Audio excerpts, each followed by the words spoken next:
My name is Joseph Spencer. From May 1970 to October 1997, I served the United States government as a top secret operative, but not in a category that is commonly known or understood. I was known as a man in black.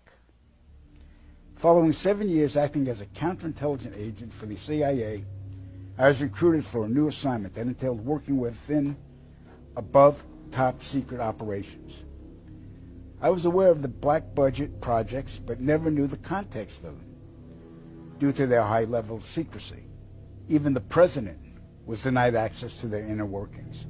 Annually, billions of dollars are poured into black projects, which operate without any supervision or intrusion. They have full autonomy. The operations deal primarily with advancing military technologies, most of which have been reverse engineered from recovered alien spacecrafts that had either crashed or were shot down by our military. The public, sadly, will never, ever have knowledge of these operations. This transition in my life happened in 1970. The senior black project director was William T. Latham, who had worked under CIA Executive Director Richard Schlesinger. Latham stated that I was the perfect candidate for my new position. I was a foster child, and I had no connections to existing relatives. I had no friends or social life. It was easy for them to erase my past and provide me with a new identity.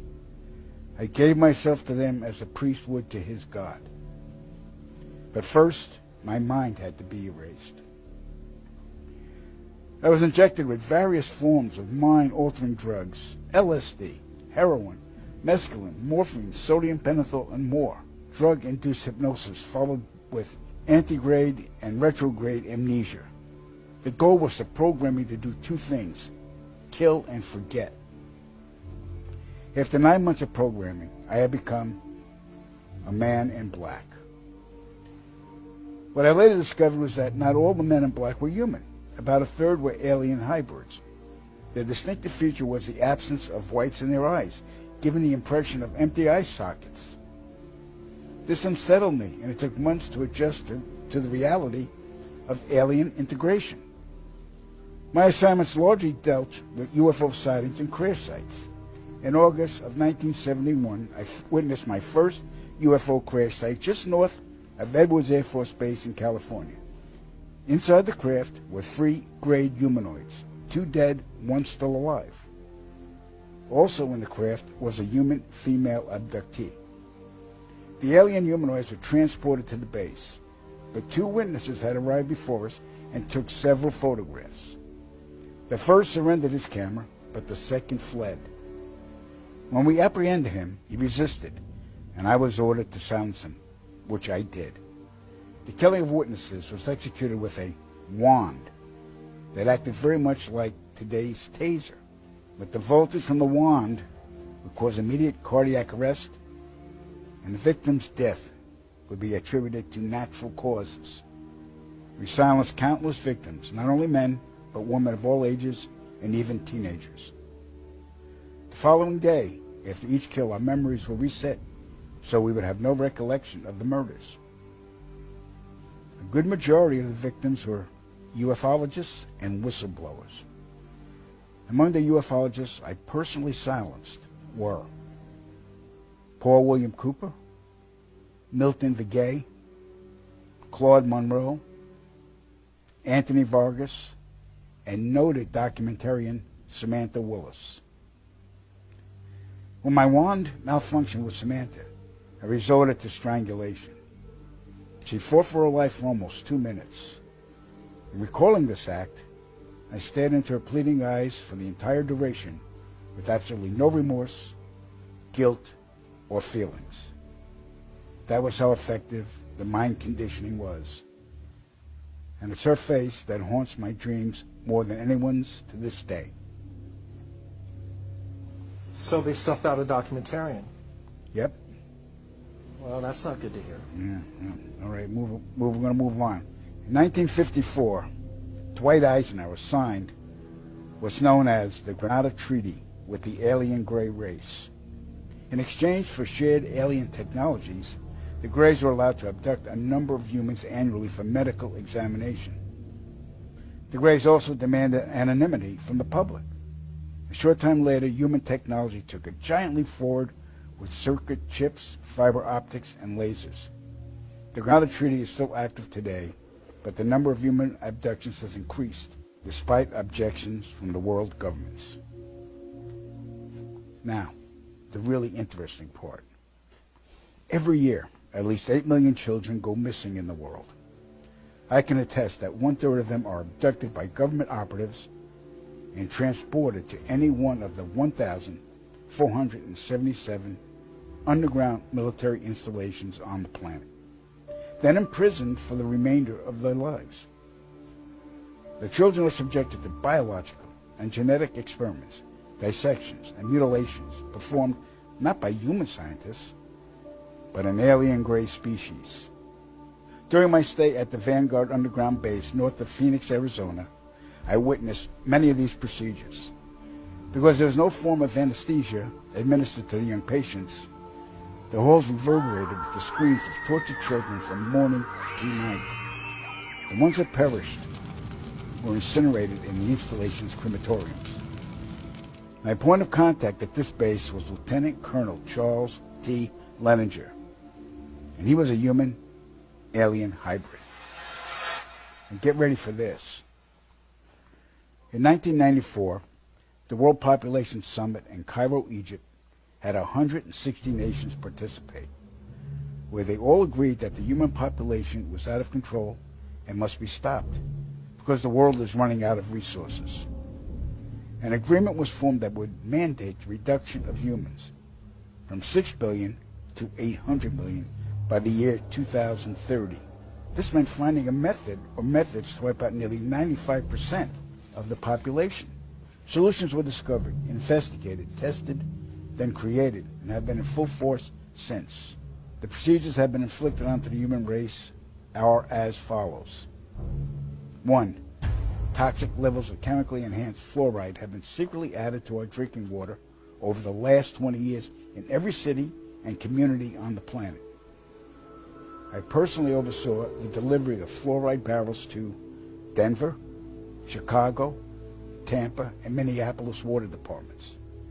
The adverse effects of fluoride poisoning to the human body are numerous and debilitating.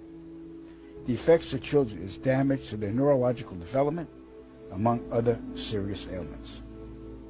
2. Man-made viruses and diseases. The AIDS virus, which was a designer byproduct of the American Disease Institute, was distributed through vaccines to the public in 1980.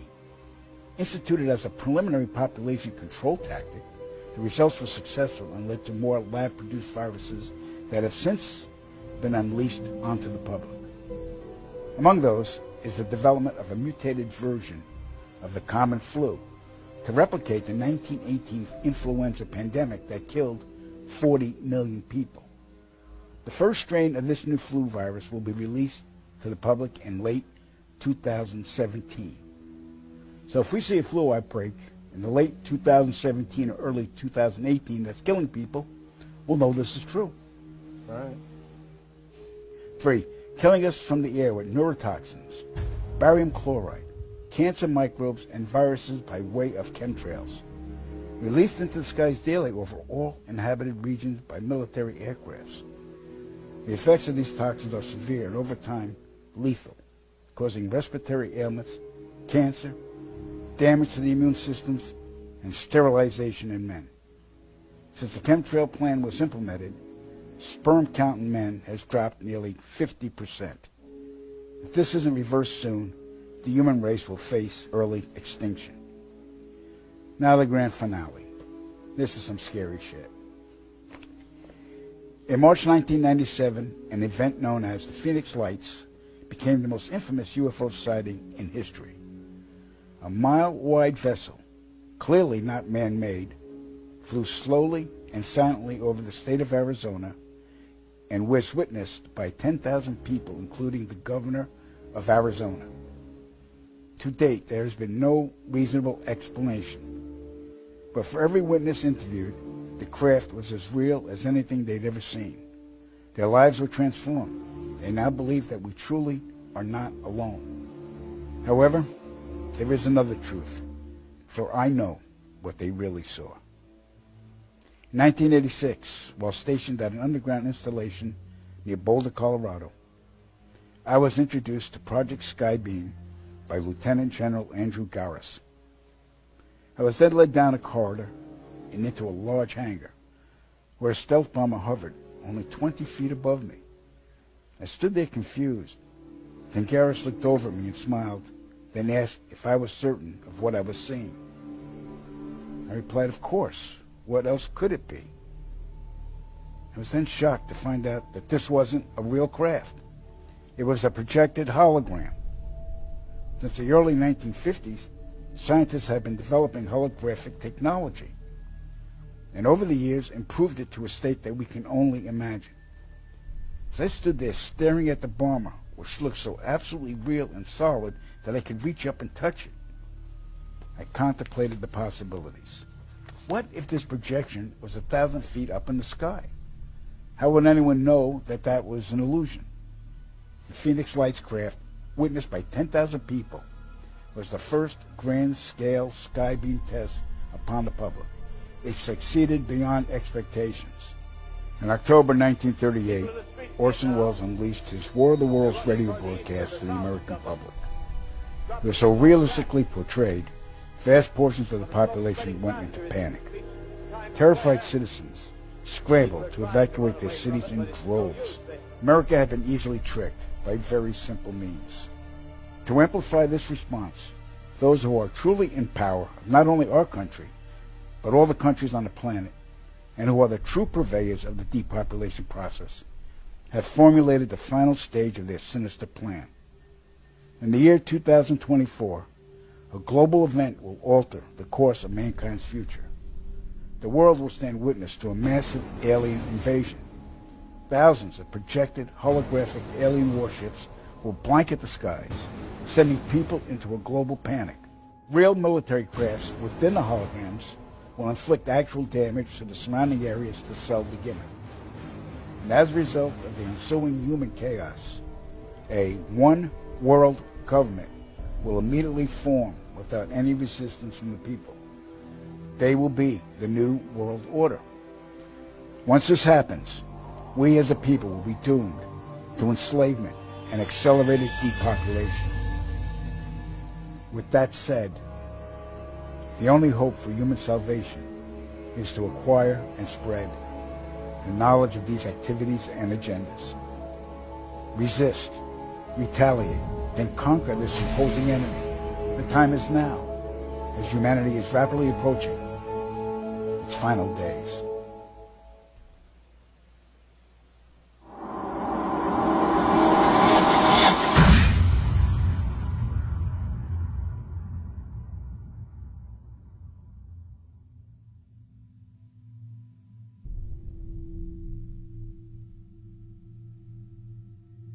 The knowledge of what's coming is taking its toll on me. I see all of these people living their lives, enjoying themselves, planning their futures, oblivious to the fact that it's all going to end soon. Here I am at a park where children are playing, and in the skies above, I can see the chemtrails, poisoning the air and slowly killing us all in plain sight. I've never felt so helpless. I want to scream out to the world, but I'd only be laughed at, ridiculed. When Claire said the memoirs were a fabrication, I secretly wished she was right. Then I could sleep at night. But I know, beyond a reasonable doubt, that it's all true. That Joe was being completely forthright. I saw it in his eyes.